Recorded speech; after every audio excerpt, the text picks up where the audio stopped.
Today's podcast is supported by David Smith of Edward Jones. Are you happy with your financial strategy?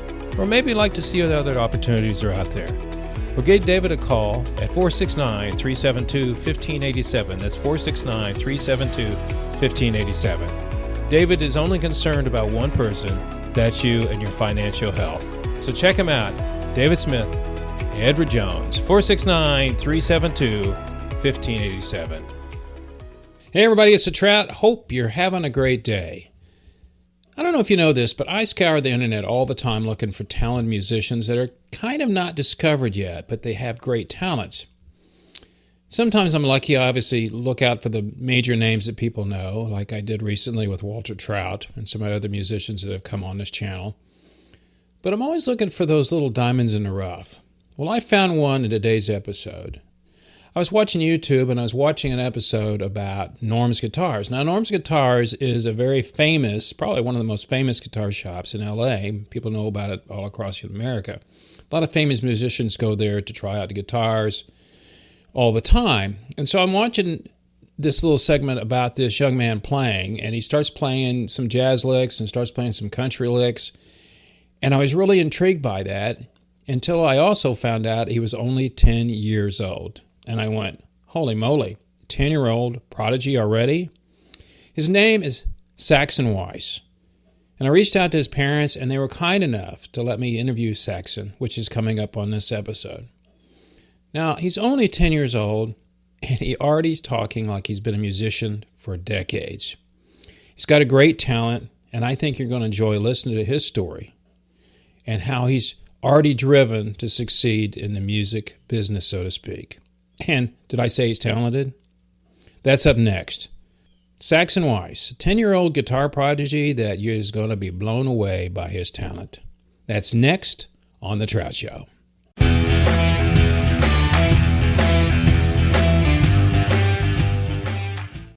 When did you first start playing guitar?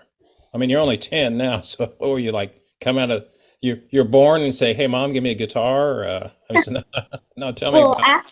Yeah, I actually started out, my first instrument was drums. Okay. But it goes all the way back since about I was like a baby. And we would go to church like every week, and we listened to all these different kinds of music there.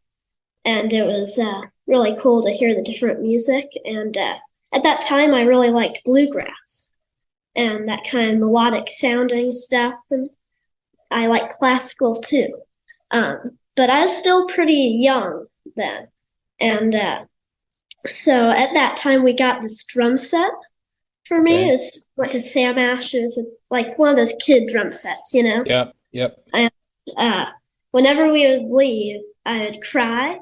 So finally, my dad... Hold on just a second. Would you do me a favor? Is your mom still sitting there? No, yeah. Tell her, I was trying to call your dad. He's trying to call me back. Would you just tell him to forget it because we got back on? Oh, okay. All right. Just tell him it's good to go. I was trying to get hold of him because... Okay. All right, thanks. Okay. So you got a drum set. Yeah, so my dad decided to get me the drum set for my birthday. And I was really excited, but I was so small I couldn't reach the kick. The kick, yeah. Yeah. So what happened? So I just played it kind of without the kick, and I moved the cymbals around and stuff, but yeah. So at that time, I was liking Iron Maiden, actually. So it went from bluegrass to Iron Maiden. But I kind of just liked, how they have like melodic kind of sounding stuff and like the jigs and stuff that they do. I liked that, and I liked the energy of the music that kind of was really strong. And I liked Bruce Dickinson, who was running around the stage and stuff. And my favorite guitarist was Yannick at the time there. Okay. I loved when he put the foot up on the amp. But anyway, so I really liked them. I'd even like jump around on pillows and stuff, pretending to be them. So anyway, so I really wanted to play guitar. Right. But it was way too big and too heavy, So we had ukulele, and my dad showed me some chords on it and stuff, and I think he started out with a C chord. Mm-hmm.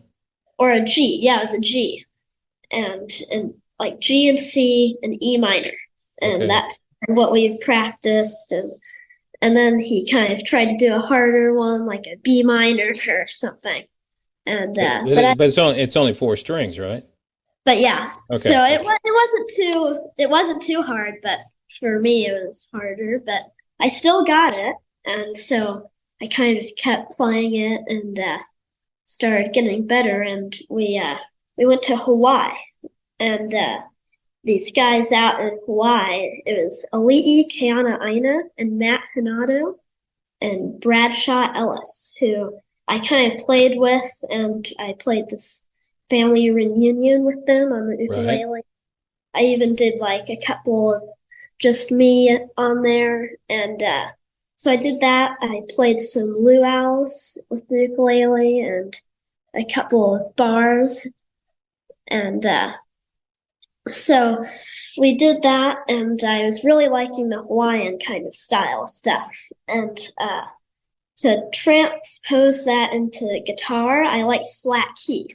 I was going to say, I bet you played slack key. If you're in Hawaii, yeah. I played slack key. Okay. Yeah, gotcha. So then after the ukulele, when I was able to pick up and carry the guitar a little bit, I started playing. I wanted to play slack key, and right. we heard it, and my dad would we did the alternating thumb, right? Uh-huh. And yeah. So we'd just try to sit there and go bum dun dun dun dun mm-hmm. dun. And whenever I'd come home, he would be on the couch doing it, and I'd be like, oh man, I gotta keep doing this. He's getting better at it. So I started getting to work on it, and I just played a lot of that. Were you using a thumb pick at that time, or you just finger? I wasn't using a thumb pick. Just your thumb? Okay. Yeah, just my thumb. Okay. And until I saw Chet Atkins. Ah, Mr. Chet. Yeah, and he really inspired me because he still had the thumb, but also he was using just standard. And he was using thumb pick too, just standard tuning, And so I thought that was just really cool. And so we were doing that, and I watched him play with just the thumb, Right. But I was amazed on how he could do so many things up high, meanwhile still doing the thumb. That was, kind of like a bass guitar. He's keeping the bass, the rhythm going, and he's doing the finger thing to give the melody, right? Yeah. So anyway, I started doing that, and that's when I started getting more into the thumb pick. Mm-hmm. And I started trying it, and we were trying to figure out ways to get it smaller because your hands are so small, yeah. Even the smallest size didn't fit me. So we'd put it in hot water and try to melt it. Okay. Yeah. But so that was kind of that, but it was kind of more, it started with a lot of just the thumb picking kind of stuff that I liked.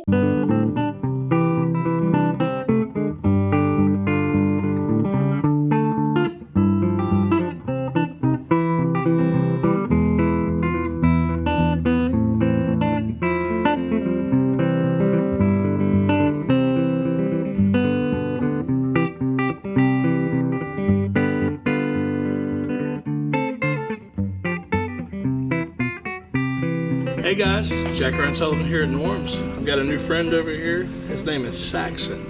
And I want to tell you folks, he's about to take you to Twangtown. How old are you, dude? I'm 10 years old. You're 10 years old. He came in to change his guitar strings on his Strat, and his dad said, he kind of wants to look at some hollow bodies. And I said, some semis? He said, no, I want to look at some big guitars. So we set him up with this Gibson Bergland, and then he was sitting down there with it, and he's got a thumb pick on. How many 10-year-olds play with a thumb pick? That's what I want to know. I don't even know what to say right now because you play so great. So why don't you play us that first thing you were doing just a second ago, right?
but I also grew up liking like Jerry Garcia and the Grateful Dead stuff. And later I started liking Transtasio and Fish, but that came later. It was more the Grateful Dead that I always heard around. And So if you like Chet Atkins, did you ever listen to Mark Knopfler? yes, that's what I was going to say. Yes, Mark Knopfler. He was cool because he played like the rock too, but still with fingers, you know? But the other thing is too, from what I've seen of you, is you have a somewhat of a jazz influence or something about jazz that you like. But I admired your ability to be able to do the Chet Atkins style, and then you threw in this jazz kind of stuff. So when you obviously understand why you kind of gravitated to Chet. When did you say, okay, I got Chet here? But then you obviously, who did you listen to get the jazz influence, to get the stylings of jazz? Who was the one that you went, oh, I like this? Well, I started taking lessons. We were doing theory. That's what we started out with. Okay. And we were doing blues too. Right. And he was showing me blues stuff. And then he finally said, okay, we can start going into jazz if you want. And before that, I was kind of like, oh, jazz, yeah, it's kind of funny. And then he kind of turned me on to it. I was like, oh, wow, this is kind of cool, actually. There's a lot of cool things going on to it. And so he showed me just kind of showing me the theoretical side of stuff.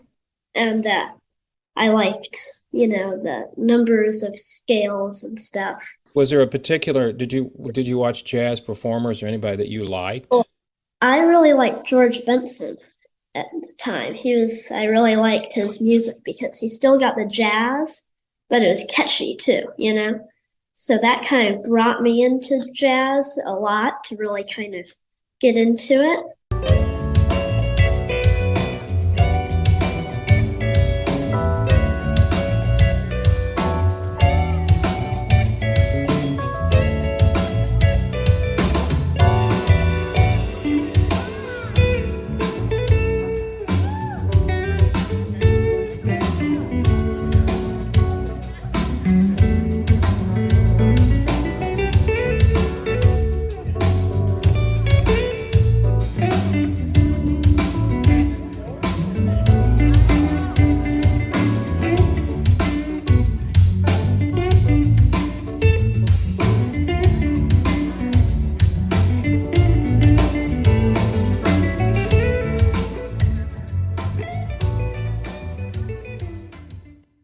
So it was kind of him, and then I liked Pat Metheny. I know about that. Yeah.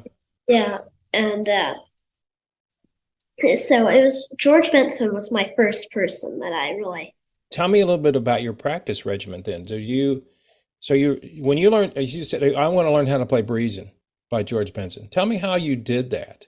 Did you just listen to it, or did your teacher teach it?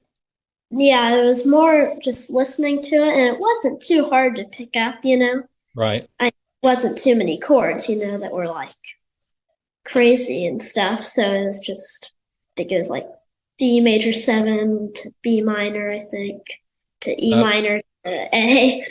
But anyway, so yeah, I just listened to it, and I kind of heard what he was playing, and I listened to the studio version a lot, actually. Yeah. I think there was years ago. There was a live version out. I'm sure there has to be one on YouTube. Yeah, there's some live versions. Yeah. Yeah. The studio. So you just kind of listened to it and started playing around. And okay, here's the notes. All that stuff. Yeah, that's kind of how I kind of just picked it up by ear. Yeah. Then, as you've obviously played in front of people. I've seen you play an acoustic guitar and all that. And we'll get to your guitars in a minute. But what lent you to go? Did you say to your mom or dad and say, I think I need to go down to Norm's and look at his guitars because all the famous people go there? How did you end up down there? No, we've always watched his videos, right. And we've always liked them, and we decided to kind of just go check out some guitars there, and he's got a couple, doesn't he? It's just a couple of guitars. Yeah, just a couple, right? Yeah. No, but we just kind of wanted to see the store, just the store and the guitars and Right. just the whole thing of norms and stuff. And it kind of just played out. We were just looking at some guitars, and they're like, "Oh, hey, you want to do a video?" And I was like, "All right, yeah." And so that's kind of how it played. It wasn't like we were like, "Oh, do a video for me." Well, You no, know? I figured. Did you pick out a guitar and say I want to try it out, and then you plugged it in, and then they kind of went, "Oh, I want to talk to this kid about doing a video." Is that kind of the way it worked? I first went to the hollow bodies, Okay. the big full hollow bodies, not semi, Yeah. and they're like, "Oh, be careful with that." And I was like, it's okay. And so I sat down, and they're like, "Oh, you're actually not bad." So they're basically what you said. So they saw I wasn't bad, and they're like, "Hey, we want to do a video." And isn't that a nice way to say it? You're actually not bad. I mean,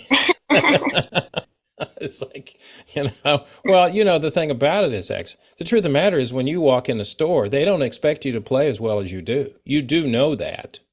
I mean, you Yeah. have to know it now because I'm seeing the videos and I'm sure there was other people around going, who is this kid playing this stuff?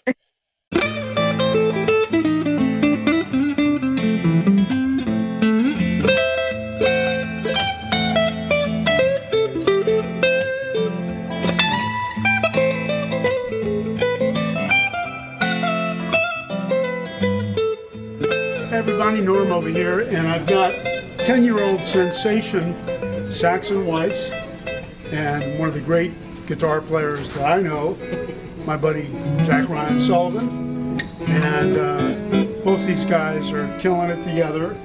And Saxon, tell us how we can find you. You Are can you find online? me at Instagram. I have Instagram Saxon_Weiss. Jackson_Weiss. Yes. All right, well, this kid's something else. This guy recognizes it. I think you want to maybe produce a couple tunes on this. Yeah, we gotta get it together. Yeah. So what are you going to do right now? We're gonna do Cowgirl in the Sand by Neil Young. All right, Neil, look out, because this kid's going to knock your socks off, and maybe something else.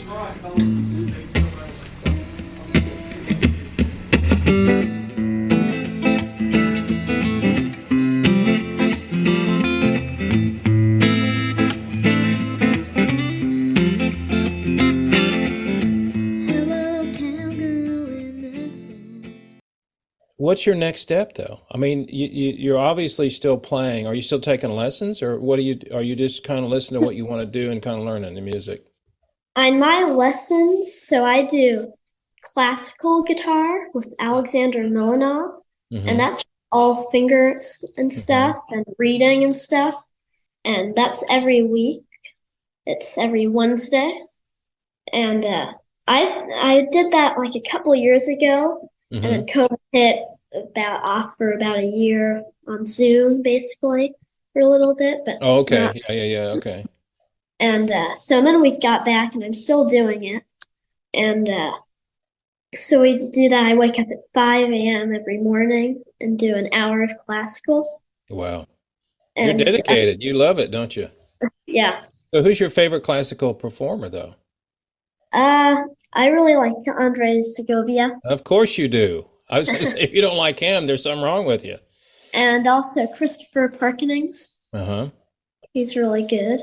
But anyway, so the teachers and stuff, I'm still doing the jazz and theory, Hmm. and also kind of just miscellaneous guitar stuff, like licks or whatever. If I have a question, I just ask him. And so we do that every Monday Okay. for like about an hour and a half, 2 Wow. hours. Well, Uh, so we do some reading there too. hmm We also do like the real book, Mhm. jazz words and stuff. And then we do just like a little jazz jam too. But that's more of the free style kind of thing, and the classical is more of the structured, Oh, yeah. like very structured. So what's your goal? What do you want to do? I mean, you've got your country, you got your classical, you got your jazz, you Well, know, since I've been young, like since super far back, I've right? always wanted to be known for playing a bunch of different genres and being Mm, able to be good at like different things, not right. just one thing. So that's Okay. kind of the thing I've always kind of wanted to do, with the guitar music. And you know, one of the things that brings into light is the fact that if you could do that, and I don't know what you're still very young, but you could be a studio musician because Yeah, very famous studio musicians, they do that all the time. They're known for certain things, obviously, but if you can do all that and they go, hey, Sax, hey, he can play some jazz for me, or you know, and if you got theory down, which I kind of understand, even though I'm a songwriter, it's kind of like I know how to write a song, but you know, it's like that. You're on your way because that's the fact that you already learned all that stuff, and that'll take you a lot of work because they could bring charts into you, yeah, you know, yeah, and lay some charts in front of you and you go, okay, okay, and then you make whatever you make every day. yeah. Do you have any desire to become very famous or well known or play in front of thousands of people? Does that even do you even think about that? Or I know you mentioned a while ago jumping around on pillows, but but is that something you think about? I mean, I've always thought it's cool to be in front of a bunch of people coming to see you play. It's pretty Hmm. special. That's pretty cool to have that many people come and follow you. Right. But I haven't really thought much about like the money aspect of Oh it. no, no. The money comes when you're famous. That's kind Yeah, of what it is, you know. And people when they pay a lot of money to come see you, it's the best thing about it I can tell you, and you'll eventually have this because I've had the opportunity to play in front of a lot of people. And when people love you or they like what you're doing, it's very rewarding. Because all the yeah, work you're doing now, and I'm just really impressed by the fact that you get up at 5 o'clock and you do all this stuff. A lot of people, when they start playing an instrument, and I'm sure at your school, have the kids started playing trumpet and all that stuff? Do you have band at school yet? yeah. We have band where I do saxophone. Oh, you do? Okay. Yeah, and there's like 16 trumpets, like four saxophones, like seven flutes. So, Right. but it's kind of a cool thing, just another instrument to learn. That's kind of cool to see a different kind of way of playing But you know instrument. but your theory cups into that too. But yeah, see, it wasn't too hard to do the reading No. of that. The Yeah, difference is you can only play one note at a time. yeah, That you can't go like, can you play a D minor on a sax? No. yeah, Like, how about a D seventh augmented? No. All you can do yeah, is play. Here's a D, yeah, and you can't you can't bend your strings and all that stuff. yeah. All right. So tell me a little bit about your favorite. Do you have a favorite guitar? So you got a Strat, or is it a Strat, or I can't tell what the brand is on it. Well, Yeah. this is a Eric Johnson custom thin line Oh, strat. that's the new one with the hollow body in it. Yeah, so this Okay. is Holland, Yeah. and I just got this at Norm's actually. Beautiful guitar. Yeah, it's really cool. It's American made and stuff. And There's a true guitar player. It's American made. You already know that. It's like it's not a Mexican Strat. It's an American made Strat. You've already learned that. yeah, um, but yeah, this is like it's super cool. I was in there and I was like, oh man, look at that! And I was like, it was the whole ES335, but combined with the solid body Right. Strat. Right. What's interesting about this guitar is it's 21 frets instead of 22. 23, 22. Yeah, that's right. Yeah. And so that's pretty cool. And I've just been loving this one. And So you've got that one, and then the 339 behind you, that's got humbuckers on it, doesn't it? Instead of yeah, the, okay. yeah, this is just all single coil. Yeah. I have another strap, just normal strap. And that one is actually humbucker and single coils. Ah, okay. I've seen where. So is the humbucker back on the Yeah. bridge, down by the bridge? Okay. This one, it's just the humbuckers. Right. So this is Kind of like it the one back here, like that one's got the gold humbucker. Yeah. It sounds cool for country and stuff if you get it. It has that nice and jazzy. Yeah, and then you can get onto Do you have? I saw you playing some. Do you have some acoustic guitar too? You have another? Yeah, I have a Yamaha. Okay. It's cool if you've ever seen it. It has like this microphone built into it too. Right. And it gives it this cool like effect, almost like a 12-string guitar. Mm-hmm.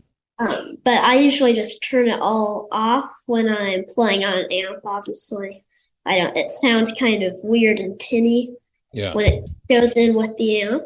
Yeah. But then I also have a Fender, I think it's a travel Fender. Okay. Or like a junior or something. It's smaller. But it's still like a good size, like you could play it and stuff. Yeah. It's not like a kid's one, but that's Right. a Fender acoustic, yeah. All right. So what's your next step? You're going to keep learning all these great instruments. You're going to keep learning how to play. I know it's a little early in the game, but what do you want to do? I mean, obviously, okay, I'm going to play this. I'm going to play saxophone. I'm going to play this. I don't know. But have you thought further down the road? What is it you want to take all that skill set to do? I mean, I've always liked the idea of performing in front of people, and I've always liked that, So that's kind of what I'm thinking of doing, just bigger stuff and bigger, Just kind of work my way up, You're just growing as a musician, and I think I will tell you this from Mike personally. I love to see young performers become better and better, but you're the next generation, and you got your parents there to supporting you, which is great. And don't come back to me in 5 or 6 years and go, I don't want to do this anymore. You have a talent that you were given. Yeah. And you should be proud of that talent. Just keep working at it. Yeah, it's great talking with you, Rick. And I look forward to hearing more about you. Okay? Thanks for watching this episode of The Trout Show. For more information about Saxon, visit his Instagram site at instagram.com/Saxon_Weiss. That's Instagram.com/Saxon_Weiss. WEISS. As always, find out more about The Trout Show, visit our website at thetroutshow.com. So remember, people, what I always say, it's only rock and roll, but we love it. Until next time, see ya.